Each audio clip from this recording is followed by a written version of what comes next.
My father could have been a great comedian, but he didn't believe that that was possible for him. And so he made a conservative choice. Instead, he got a safe job as an accountant. And when I was 12 years old, he was let go from that safe job. And our family had to do whatever we could to survive.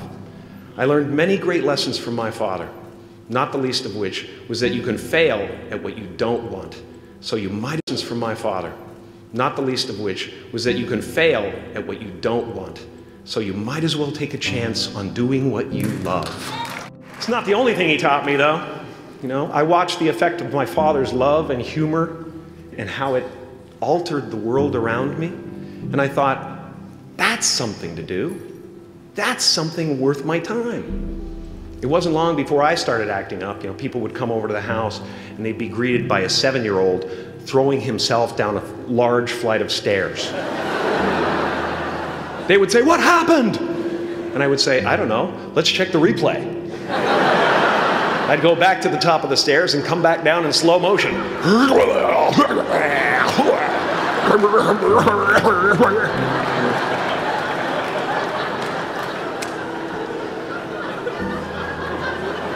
It was a very strange household. My father used to brag that I wasn't a ham, I was the whole pig. And he treated my talent as if it was his second chance. When I was about 28, after a decade as a professional comedian, I realized one night in LA that the purpose of my life had always been to free people from concern, just like my dad. And when I realized this, I dubbed my new devotion the Church of Freedom from Concern. The Church of FFC.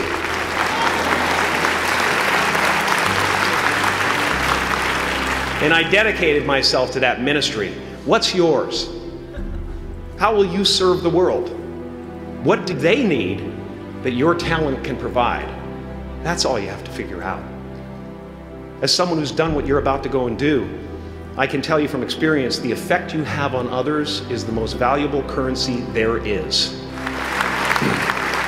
Because everything you gain in life will rot and fall apart, and all that will be left of you is what was in your heart. My choosing to free people, from concern got me to the top of a mountain. Look where I am. Look what I get to do. Everywhere I go. I'm going to get emotional because when I tap into this, it really is extraordinary to me. I did something that made people present their best selves to me wherever I go. I've often said that I wished people could realize all their dreams and wealth and fame, and so that they could see that it's not where you're going to find your sense of completion. Like many of you, I was concerned about going out into the world and doing something bigger than myself, until someone smarter than myself made me realize that there is nothing bigger than myself. Because life doesn't happen to you, it happens for you. How do I know this? I don't, but I'm making sound, and that's the important thing. That's what I'm here to do. Sometimes I think that's the only thing that's important, really, you know? It's just letting each other know we're here. Reminding each other that we're part of a larger self. Your job is not to figure out how it's going to happen for you, but to open the door in your head. And when the door opens in real life, just walk through it. And don't worry if you miss your cue, because there's always doors opening. They keep opening. And when I say life doesn't happen to you, it happens for you, I really don't know if that's true. I'm just making a conscious choice to perceive challenges as something beneficial so that I can deal with them in the most productive way. You'll come up with your own style. That's part of the fun. Oh, and why not take a chance on faith as well? Not religion, but faith. Not hope, but faith. I don't believe in hope. Hope is a beggar. Hope walks through the fire and faith leaps over it.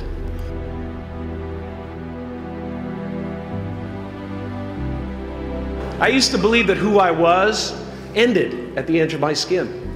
That I had been given this little vehicle called a body from which to experience creation. And though I couldn't have asked for a sportier model. It was, after all, a loaner and would have to be returned. Then I learned that everything outside the vehicle was part of me too. And now I drive a convertible.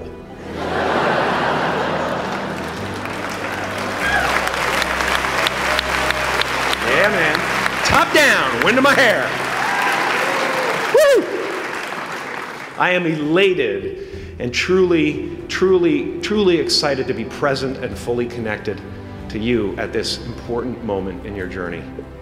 I hope you're ready to open the roof and take it all in. You are the vanguard of knowledge and consciousness, a new wave in a vast ocean of possibilities. On the other side of that door, there's a world starving for new ideas, new leadership. I've been out there for 30 years. She's a wildcat. Oh, she'll rub up against your leg and purr until you pick her up and start petting her, and then out of nowhere, she'll swat you in the face. It can be rough out there, but that's okay, because there's soft serve ice cream with sprinkles. I guess that's what I'm really trying to say here today. Sometimes it's okay to eat your feelings. Now, fear is going to be a player in your life, but you get to decide how much. You can spend your whole life imagining ghosts, worrying about the pathway to the future, but all there will ever be is what's happening here, and the decisions we make in this moment, which are based in either love or fear. So many of us choose our path out of fear disguised as practicality. What we really want seems impossibly out of reach and ridiculous to expect, so we never dare to ask the universe for it. I'm saying I'm the proof that you can ask the universe for it. Please.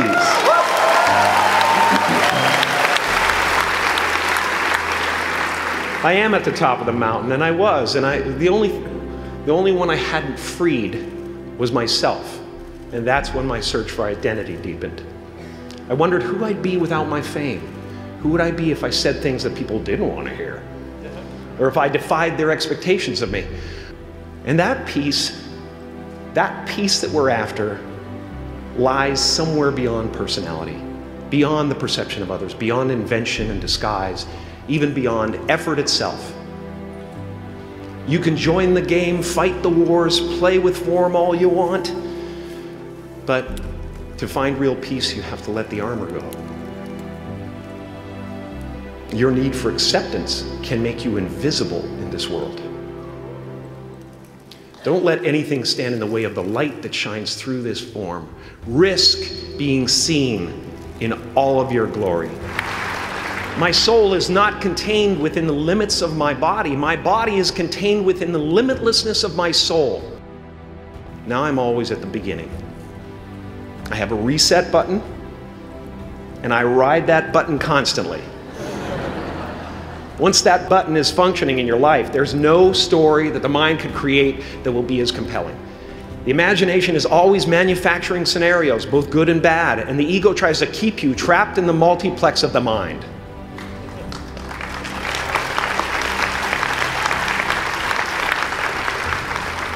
Our eyes are not viewers, they're also projectors that are running a second story over the picture that we see in front of us all the time. Fear is writing that script, and the working title is, I'll Never Be Enough. I had a substitute teacher from Ireland in the 2nd grade that told my class during morning prayer that when she wants something, anything at all, she prays for it and promises something in return, and she always gets what she wants. Well, I'm sitting at the back of the classroom, thinking, wow, my family can't afford a bike, So I went home and I prayed for one. And I promised I would recite the rosary every night in exchange. Broke that promise.